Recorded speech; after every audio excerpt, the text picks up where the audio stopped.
Hey guys, C-Drama Invasion here, back with C-Drama news and updates for the past week and a half. There's quite a lot, so let's just jump into it, starting with dramas that premiered. First is a drama called Fateful Love starring Zhang Han and Zhu Xudan. This one was actually filmed in 2021, but wasn't released till now. This one has 40 episodes. It's a fantasy romance where the male lead plays the god of war. And this drama so far is praised for both the leads being strong and standing up whenever they have to. I haven't checked out this one yet. I'm waiting to complete all of the dramas I need to catch up on. They're all like mini dramas. So once I do that and put out a video for you guys, I'll probably catch up on this one if it's any good. Let me know your first impressions in the comments below, as always, for any of the dramas we talk about. We got some mini dramas this week. First one is called Debit Queen. It has Zhao Yiqin and Li Jiaqi. This is like their fourth collab together. But this is a marriage of convenience drama with 24 episodes, around like 25 minutes per episode. And by the time this is posted on YouTube, it's already completed airing. But it looks cute. A lot of people said that it's very tropey, but if you like the main leads, check it out. Next is also a web series, but it's a modern thriller, and it's called We All Lie, starring He Hongshan and Zifeng. This is a story about a famous screenwriter. She has a wonderful husband, the perfect marriage on the outside, but one day she got an anonymous tip that her husband's cheating on her with her best friend. After she confirms this, she ends up planning revenge because even if she divorces, she gets nothing from him. Probably because they signed a prenup. I'm obsessed with these types of like little revenge stories, and I do know both of the leads, so I think I will check this one out. It's only 16 episodes with English subtitles on Youku. And all of these dramas, by the way, you can either find from the company's app itself or just on their pages on YouTube. Then on the 31st, Born to Be the One aired. This is a daylight family drama. A story about 3 different couples, and they're all from ages 30 to 40, so more mature romances. And it stars Ying Tao, Lawrence Wang, Zhang Ruonan, and Qin Junjie. It has 37 episodes, and it aired on iQIYI and Tencent TV. And on September 3rd, 2 dramas aired, first one being a CCTV and Youku drama called The First Shot. This is a thriller mystery set in the police department in 1997. And it stars Johnny Huang and Wang Ziqi. Both are on the same team to control substances. And the last drama to premiere was one called Their Wonderful Time. It has 26 episodes starring Zhou Jieqiong and Qiugu. This is a romance fantasy, and its previous name is Romance from the Game Bug. This is described as a cross-dimensional love story between virtual space and real life. Turns out one of the NPCs in her game comes to life, and while she has to shut this bug down, he ends up living with her, and of course they fall in love. We got really exciting news because some old familiar faces such as Tiffany Tang and Mark Chow are announced for an upcoming romance drama, and it's called Lady Liberty. He's been more active this year, and Mark Chow is more selective with his scripts and his drama in terms of quality, so these two pairing up, it sounds like a good time. We also have Lando. You might know her from Our Journey to Love last year as the princess character, and Feng Xiaofeng is also going to be in this drama apparently. So this is a story about a woman who's independent, but she's a romantic at heart.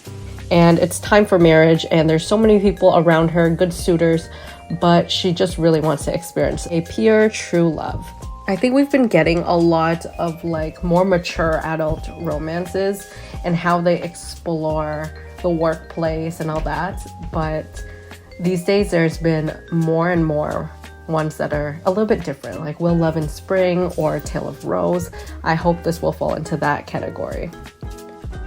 we got the White Olive Trees new poster as they reached over 1 million reservations. This is an action romance starring Chen Zhehua and Liang Jia.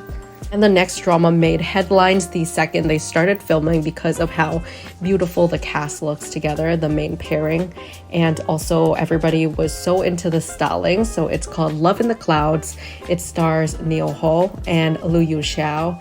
Liu Xiao is one of those actresses that ever since I saw her in a drama, I couldn't stop like watching dramas with her in like supporting roles. And she has a very wide range. She's so good. And obviously she impressed me in my journey to you. Niu Ho has been having a great year, and next year is going to be even better.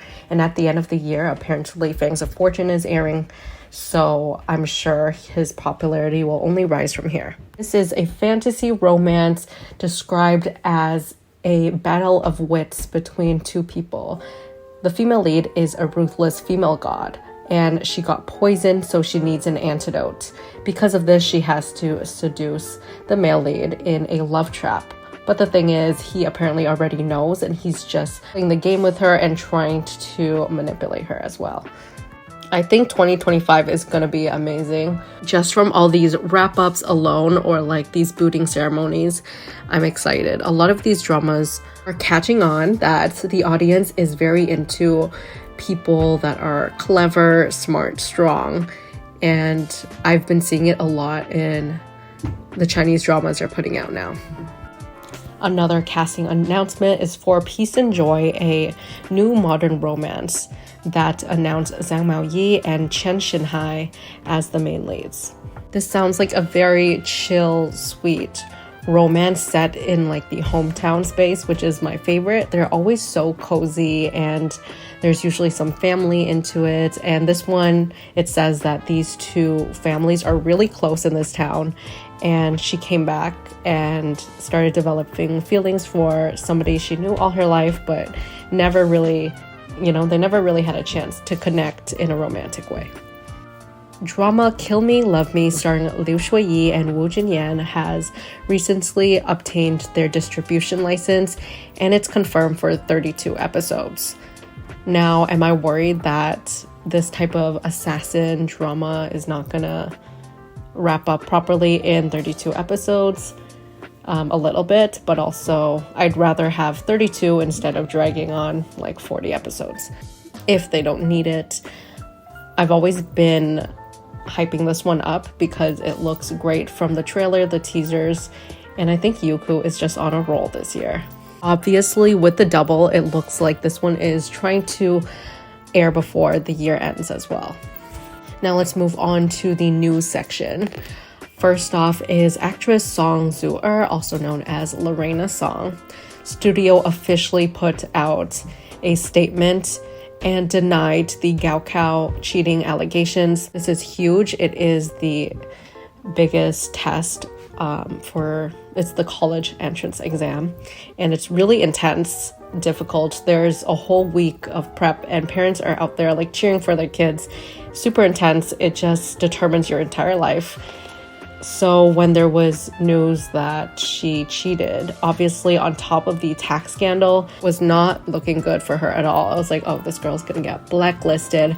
But after a couple of days, they had the evidence, and they said apparently she has been going through months and months of verification with the Ministry of Education, and they found that there's no problem. They also announced that after months of investigation for tax evasion, she didn't do that either, and there was a whole mix-up. The statement goes, since October 2020, Ms. Song Zuer's former company handed over some financial information to our studio. So what happened was she transferred from different companies. She was under different management before, and then she moved over, and that's when people were like, oh, she didn't pay her taxes properly in the past. But their statement says that she has been taking initiative behind the scenes to investigate very carefully with both of her former companies and the new one. They've been doing a lot of proper procedures behind the scenes, and she has been cleared by the tax authorities. And now they will be suing everyone involved, like whoever the whistleblower was, whoever leaked this information. Yeah, so that led to, obviously, fans are rejoicing. Some people are dubious, but I feel like when you're pulling in like tax authorities and saying, yeah, she's cleared, that means she's cleared 100%. Unless they would come out and say, no, she lied. But so far, like, no contradictions. No one is being like, girl, you're lying. So I'm gonna take it as the truth.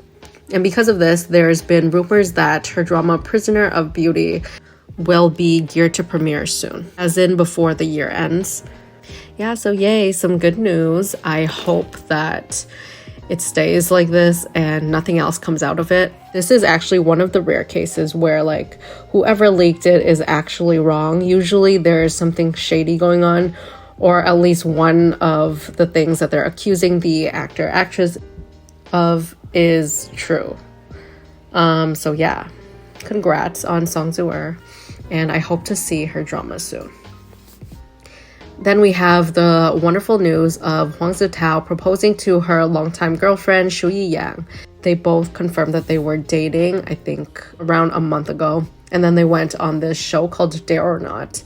And for the last episode, he was like, do you dare to accept my proposal? He proposed to her. He had some VCRs, some cute little videos of him proposing and just speaking to her up in the screen. It was really cute. And they shared a kiss. Tao looks absolutely whipped for this woman, like heads over heels, like everything that she wants on the show. Like she was just, there was a scene where she was just browsing and they had a limited budget and you can't spend things that's not going to benefit your team. But she went into the shop and she was like touching up this little hat, and the second she walked away, he was like, I'll buy it for you, like take my card. Like slay, get you a man that whipped for you. And obviously we're going to end the news with the one in the title, where the double leads are confirmed to be in an upcoming drama. No other things are confirmed, but their agency confirms this. And yeah, it just makes sense. Like it had so much love internationally and in China. So it's a win-win. We get another drama with them. I believe it's going to be a modern romance. I think these two would be lovely in like a little thriller romance or something like that. Let's hope it's not just like typical, you know, CEO energy. But even if they do workplace romances, like let's make it fun, let's make it juicy. I hope they put effort in it and it's not just going to be a cash grab, because sometimes they do that. Like they're like, oh, they already love the leads, who cares? Like give them any script and people will be watching, paying, which is true, but that just sucks. So I hope they put some effort into it. And there's no like confirmation when the date is, what script it is. I think they're just on the same page where they're down to do a drama together and it's a modern romance, but details is going to come later because they're both booked and busy. But since they are from Yu Zhang's agency, I think this will all work out. Yeah, so that's the news for this week. Loads of positive news. So happy for Zuer, honestly. And yeah, let me know your thoughts on currently airing dramas. I recently uploaded my review for Are You the One? So check that one out if you haven't seen it. If you like my content, make sure to like, leave a comment below, and obviously subscribe. And if you want to support me even more, then there's a super thanks button that you can use to support me even more. And there's also a link to my Ko-fi page in the description box, and I'll see you guys in the next one.